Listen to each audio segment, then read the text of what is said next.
আসসালামু আলাইকুম এভরিওয়ান, আপনারা সবাই কেমন আছেন? আশা করছি আপনারা খুব ভালো আছেন এবং আপনাদের চমৎকার দিন কাটছে।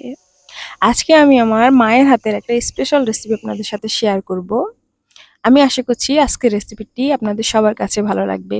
যারা আগে গ্রামে ছিলেন তারা তো আজকে আমার রেসিপিটা খুব পছন্দ করবেন, আর যারা শহরে আছেন তারাও আমার রেসিপিটা দেখে নিন, গ্রামকে খুব বেশি মিস করবেন। আজকের রেসিপিটি আমি মাকে সাহায্য করার জন্য এখানে মাকে লুতে তুলে দিচ্ছি। এই লতিগুলো আমাদের গ্রামেই পাওয়া যায়। এগুলো বাজার থেকে কিনতে হয় না, আর এগুলো বাজারের লতির তুলনায় খেতে খুব সুস্বাদু হয়। যারা গ্রামে থাকেন বা খেয়েছেন তারা তো জানেন এই লতি খেতে কত সুস্বাদু। আর এখানে অল্প কিছু জায়গার মধ্যে অনেকগুলো লতি আছে যেগুলো আমি কুড়িয়ে নিচ্ছি। আসলে আমরা গ্রামের মানুষ, যদি দু একদিন আমাদের বাজারও না থাকে তাহলেও আমরা এভাবে কুড়িয়ে রান্না করে দু একদিন খেতে পারি। এটার জন্য আমাদের বাজারে যেতে হয় না। আমি এখানে দেখলেন তো অল্প কিছু জায়গা থেকে কতগুলো লতি কুড়িয়ে নিচ্ছি। লতিগুলো খুব ভালোভাবে কুড়িয়ে নিচ্ছি। আমাদের এখানে বেশি জায়গা না, অল্প একটু জায়গার মধ্যে আমি অনেকগুলো লতি নিয়ে নিলাম। আমার এখানে আর লাগবে না, এতটুকুতে আমার হয়ে যাবে। লতিগুলো এবার একটু আমি ধুয়ে নিব। লতিগুলো সুন্দরভাবে ধুয়ে নিচ্ছি। এখন আমি লতিগুলোকে খুব সুন্দরভাবে কেটে নিব। আমি আজকে মাকে সাহায্য করছি, সেজন্য সবকিছু আমার মাকে আমি রেডি করে দিব, শুধু আমার আম্মু রান্না করবে। লতিগুলোকে খুব ভালোভাবে পরিষ্কার করে কেটে নিচ্ছি। আপনারা যারা গ্রামে থাকেন তারা তো জানেন এরকম লতির টেস্ট খুব সুস্বাদু হয়।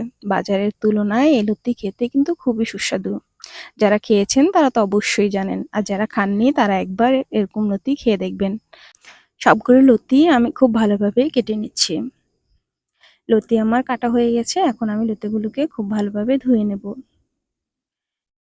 আমি এখানে কয়েকবার করে ধুয়েছি সময়ের জন্য, সেজন্য আমি স্কিপ করে দিলাম, সম্পূর্ণটা দেখালাম না। আর আমি এখানে নিলাম একটা মাঝারি সাইজের ইলিশ মাছ। ইলিশ মাছ তো এখন পাওয়া যায় না, যা পেয়েছি তা দিয়ে আজকে রেসিপিটা আপনাদের সাথে শেয়ার করছি। ইলিশ মাছটাকে কেটে নিচ্ছি। খুব ভালোভাবে ইলিশ মাছটাকে কেটে আমি ধুয়ে নেব। ইলিশ মাছের টেস্টও আপনারা জানেন যে কোনো তরকারিতে দিলে কয়েক গুণ বেড়ে যায়। আর যদি লতির সাথে ইলিশ মাছ হয় তাহলে তো কোনো কথাই নেই। ইলিশ মাছ এমন একটি মাছ যেটা যে কোনো তরকারির সাথে খুব ভালোভাবে মানিয়ে যায়। আর কচু জাতীয় যে কোনো তরকারিতে ইলিশ মাছটা খুব বেশি সুস্বাদু হয় খেতে। আপনারা ইলিশ মাছ দিয়ে কে কি ধরনের রেসিপি পছন্দ করেন কমেন্ট করে জানাবেন কিন্তু। মাছটাকে কয়েকবার করে খুব ভালোভাবে ধুয়ে নিচ্ছি। ইলিশ মাছ বেশি ধুতে হয় না, তারপর আমার মনের সন্দেহের জন্য আমি একটু খুব ভালোভাবে মাছটাকে ধুয়ে নিচ্ছি। খুব ভালোভাবে যখন মাছটা ধোয়া হয়ে যাবে, এখন দিয়ে দিল এখানে কড়াইতে তেল। আর এখানে লবণ এবং হলুদ দিয়ে মাছটাকে মেখে নিবে। আমার মায়ের হাতে এই রেসিপিটা আমার খুব বেশি ভালো লাগে। যেদিন আমার মা লতি দিয়ে ইলিশ মাছ রান্না করে সেদিন আমার অনেক বেশি ভালো লাগে। কে কে মায়ের হাতে রান্না মিস করেন? মাছগুলোকে খুব ভালোভাবে ভেজে নেবে। খুব কড়া করে ভাজবে না, হালকা করে মাছগুলোকে ভেজে নেবে। ইলিশ মাছ দিয়ে যে কোনো তরকারি রান্না করলে অনেক বেশি সুস্বাদু হয়। আর এই রেসিপিতে তেমন কোনো মশলা লাগে না, সেজন্য খুব সহজেই তৈরি করা যায়। হালকা করে মাছগুলোকে এপুট ওপুট করে ভেজে নেওয়া হচ্ছে। মাছগুলো হালকা ভাজা হয়ে গেছে, এখন মাছগুলোকে নামিয়ে রাখবে। এখানে দিয়ে দিল রসুন কুচি এবং পেঁয়াজ কুচি। রসুন আর পেঁয়াজগুলোকে খুব ভালোভাবে এখন ভেজে নিতে হবে।